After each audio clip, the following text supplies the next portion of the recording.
So although we are rotating side to side, this time we are going to go in terms of y's, and our volume formula is only going to change that it is in terms of y's. So it's still going to be the integral from a to b of big R squared minus little r squared. It's just going to be dy instead of dx.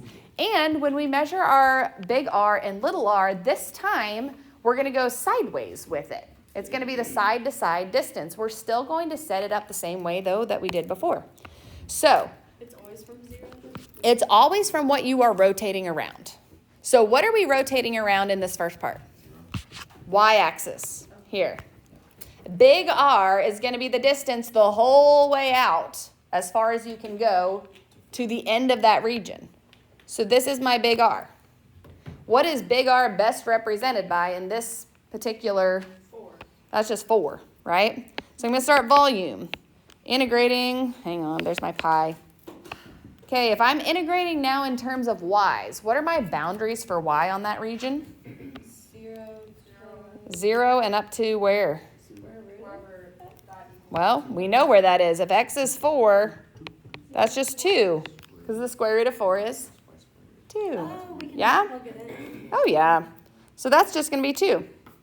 And you just told me big R is 4 squared. Little r is always the gap, okay? So in this case, I'm going to say little r, we start at the line of rotation, and we go to the closest point on the curve, or of the area. That's right here. So what's the best way to represent little r? Would you do 4 minus y squared? So What is this curve right here? y squared. That's y squared minus, what's this? 0. So little r is going to be y squared minus 0. So remember in the last one, we were learning high minus low. Yeah. What do you think is a good way to word it for this one? Right minus left? Okay. So for the radius, radii, I kind of just want to write that, equals right minus left. I'm so hungry right now. I'm so sorry. All right, so my setup on this one, 4 squared minus, you could write it as y squared minus 0, all squared. You don't have to write the y. Totally up to you. Okay? All right, shall we try with another line? Same formula, same region. Okay, now I just got to erase some of my other stuff in here. Okay, now it's just going to erase all my stuff, and I'm going to have to rewrite it. It's fine. All right, here we go. Back to writing my stuff. All right, I still have the same region. I have the square root of x out to 4. This was my region. This time, we're revolving it around the line x equals 5. Where is the line x equals 5? Over here. Okay. Okay. So, no, we're revolving it around x equals 5. Do we need to expand our region or no? No. It's just like when we did the lines that were like below the regions last class or above the regions. There's just going to be that gap now. When I revolve, I'm going to have that empty hole. Okay? So if I want to set up my volume formula for this one, I have to do my volume in terms of y. We're still evaluating from y equals 0 up to y equals 2. First, we establish big R. Big R, we're still going up to 2. Because the region hasn't changed. The line we're revolving the region around has changed, but we're still going up to 2. So it's just little r that changes. Yeah. So yeah. Oh, not necessarily. Big R should probably change too. The boundaries will not change. Yeah. But let's talk about it. So big R starts at the line of rotation, and you draw your radius the whole way out to the furthest part of the region. There. Okay, if you think about your radius as right minus left, it's going to be 5 minus y squared. All squared. Because that line is y squared. Mm-hmm. So you take the rightmost point 5, subtract the leftmost point, which is the curve of y squared. So why wouldn't you do 4 minus y squared on the last one? Because the line of rotation. Because the line of rotation was on the left side. The line of rotation was it was x equals 0. 4 was not the line of rotation on the last one. 4 is just the boundary of our region. Okay, because we just rotated around the y. Mhm. Okay, I gotcha. Yep. All right, so then for little r, where do I draw little r? Where do I start? At 5, and I draw it to the closest boundary of the region, So would it just be 5 minus 4, which is just 1. I like this a lot. Okay.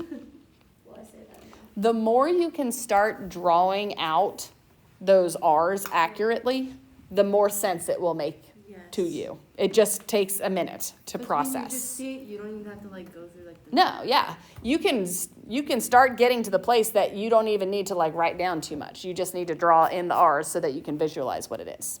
Okay? That's a good setup for that one. All right, let's try x equals -2.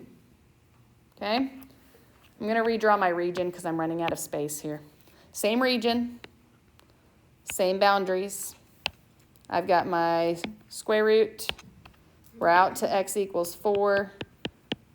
Okay, this time we're revolving it around what? X equals -2. Here's x equals -2. So as always, we pick lines on either side to help us see the whole right minus left or top minus bottom on the last one thing. So when I do my volume formula, I'm going to start with volume equals pi. I'm still using 0 up to 2 because the region has not changed. The boundaries on these, where you revolve them, it doesn't change. It just changes the r's, the big r's and the little r's. Because the boundaries are your x values? The boundaries are the y values of this region from here up to here, 0 up to 2. Okay. So when I set up my big R on this, where do we always start by drawing our point? We start on the line of rotation, and we draw the furthest distance first. Okay. Now that one, I'm not even thinking right minus left. I know what that distance is because the furthest to the right is 4. Left is -2. Subtracting those is going to give me a distance of what? 6. That's my big R. Little r is the distance to the shortest side of the region. So my little r is from here to here. Now that one I do like to think left minus or right minus left. What's the rightmost thing there?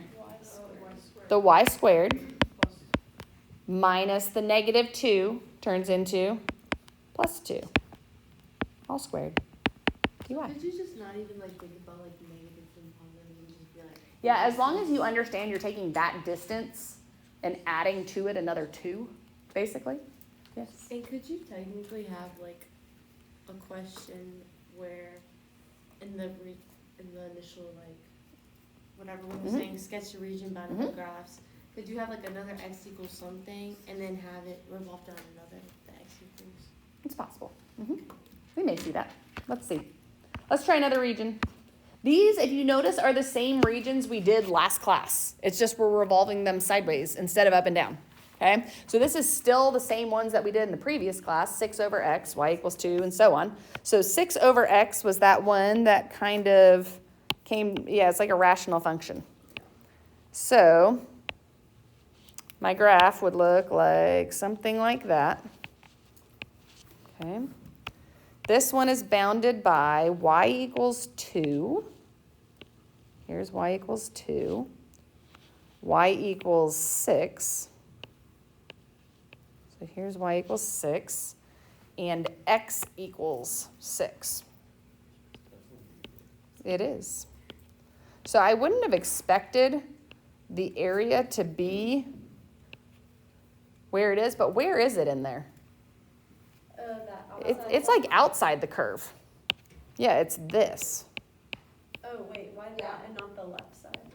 Well, it says it's bounded by those 4 regions. That's the only place it can be on all of them. So it has to be that region. Because if it's x equals 6, then it's shoving us out this way instead of in here. If it was x equals 0, then it would have been in this section. Okay? All right. So, which is what I had. Good. Thank goodness. All right, so we would like to first revolve around the y-axis. Okay, here's what I want you to do. See if you can set up just the equation. Again, I'm not super worried about the integrating right now. See if you can find your big R, little r. Before we do that, though, we need our equation in terms of what? Y. So if I solve that equation for x equals 6 over y, and our volume formula is going to be set up as pi, and what are going to be my y boundaries? Would it be like What's the lowest y? 2 and 2 and up to 6. You don't even need to find them. They gave me the horizontal lines. 2 up to 6. Okay, so then you see if you can set up your big R and little r. We're feeling better about it? Yes. Oh, that feels so successful. I love that. Well, yes. Well, yeah, and that's why it's good. Like, it's because it's a part two. Like, whether I was here or not last class, you would have struggled a little on the homework. No, I just think It was worse because I wasn't there. But difficult is like I think it will make much more sense to you going back and looking at the R's going the other way now. It's just more practice. like the top, bottom, left, right stuff. Like It I get it more, but it's I know. still kind of. I have to like reverse which way I'm thinking. Like I have to actually in my head think I'm going this way. So I need to think side to side for everything. Whereas the other one it has to be top and bottom for everything. But whatever. All right, so for this one, the line x equals -1. Okay. Again, try your setup on this. This time we're going the line y equals negative or x equals -1. See how that changes your r's. I don't really want to erase this because it is going to erase the whole thing. Always stay the same though, right? My region stays the same on this, yes. So you draw the line from the, All right, so check your part here for C.